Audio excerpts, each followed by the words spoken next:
नमस्कार. जम्मू काश्मीर ट्रिप भाग 1 मध्ये आज आपण वैष्णोदेवी दर्शन पाहणार आहोत. वैष्णोदेवीला कसे जायचे, किती टाईम लागतो व किती खर्च येतो, ही सर्व माहिती आज आपण ह्या व्हिडिओमध्ये पाहणार आहोत. तर तुम्ही ती व्हिडिओमध्ये पाहू शकता वैष्णोदेवी मंदिराचे दृश्य. माता वैष्णोदेवीचे मंदिर जम्मू काश्मीरमधील कटरा शहरातील त्रिकुट पर्वतावरती सुमारे 5200 फूट उंचीवरती वसलेले आहे. हे हिंदू धर्मातील पवित्र तीर्थस्थळामधील एक तीर्थस्थळ आहे. वैष्णोदेवीला जाण्यासाठी आम्ही दौंड स्टेशनवरून झेलम एक्सप्रेसने जम्मू तवी स्टेशनवरती गेलो होतो. जम्मू तवी स्टेशनवरून कटराला देखील ट्रेन आहेत. तुम्ही तसे देखील जाऊ शकता व तुम्ही कटरामध्ये देखील हॉटेल बुक करू शकता. परंतु आम्ही जम्मूमध्ये हॉटेल बुक केलेले होते.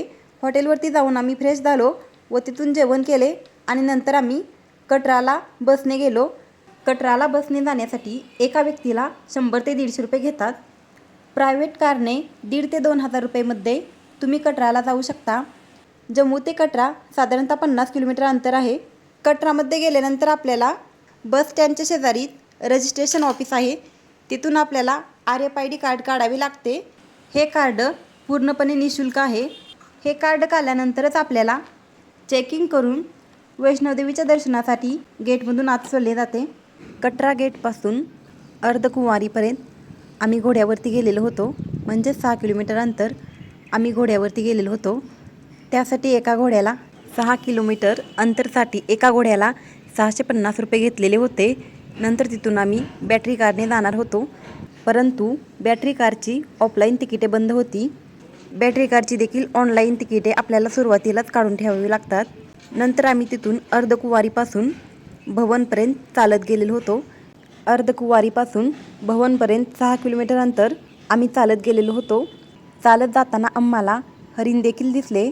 ते तुम्ही व्हिडिओमध्ये पाहू शकता.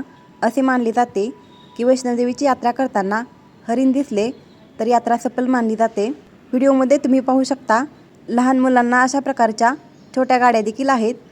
त्या गाड्याने देखील तुम्ही भवनपर्यंत लहान मुलांना नेऊ शकता. 1 ते 2 किलोमीटर अंतरसाठी या गाडीसाठी 100 ते 150 रुपये घेतले जातात. तुम्ही ते व्हिडिओमध्ये हेलिकॉप्टर देखील पाहू शकता. कटरापासून भवनपर्यंत हेलिकॉप्टर व रोपवेने देखील जाता येते. परंतु त्याची तिकिटे 1-2 महिन्यापूर्वीच ऑनलाईन बुकिंग करावी लागतात. बॅटरी कारची तिकिटे देखील ऑनलाईन बुकिंग करावी लागतात. अर्धकुंवारीपासून भवनपर्यंत बॅटरी कारची सुविधा आहे. कटरापासून भवनपर्यंत तुम्ही घोड्याने किंवा पालखीने देखील जाऊ शकता. कटरा ते भवन सुमारे 12 किलोमीटर अंतर आहे. घोड्याने जायचे असेल तर एका व्यक्तीला 1300 ते 1400 रुपये घेतले जातात फक्त जाण्यासाठी. जाऊन रिटर्न यायचे असेल तर एका व्यक्तीला 2,500 ते 3,000 रुपये घेतले जातात. आम्ही फक्त निम्मे अंतर म्हणजेच अर्धकुंवारीपर्यंत घोड्यावरती गेलेलो होतो. नंतर तिथून आम्ही 6 किलोमीटर अंतर चालत गेलेलो होतो. तर तुम्ही ते व्हिडिओमध्ये पाहू शकता वैष्णोदेवी मंदिराचे दृश्य.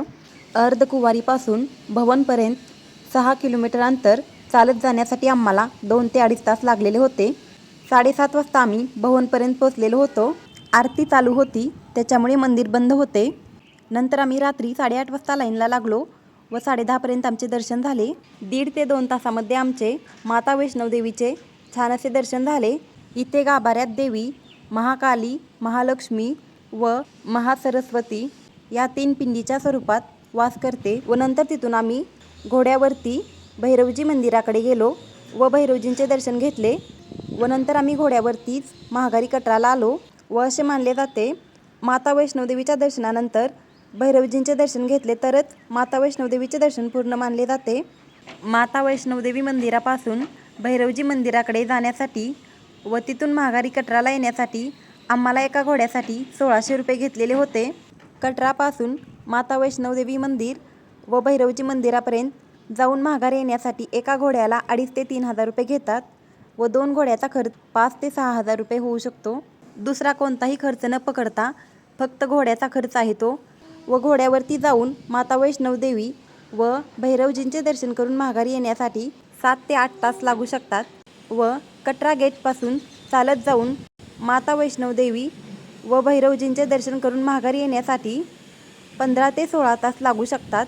आम्ही मेच्या महिन्यामध्ये माता वैष्णोदेवीच्या दर्शनासाठी गेलेलो होतो. तिथे जास्तही गर्दी नसल्यामुळे आमचे माता वैष्णवदेवीचे व भैरवजींचे दर्शन छान असे झाले. जय माता दी. मंदिरामध्ये मोबाईल अलाउड नसल्यामुळे शूटिंग घेता आली नाही. धन्यवाद.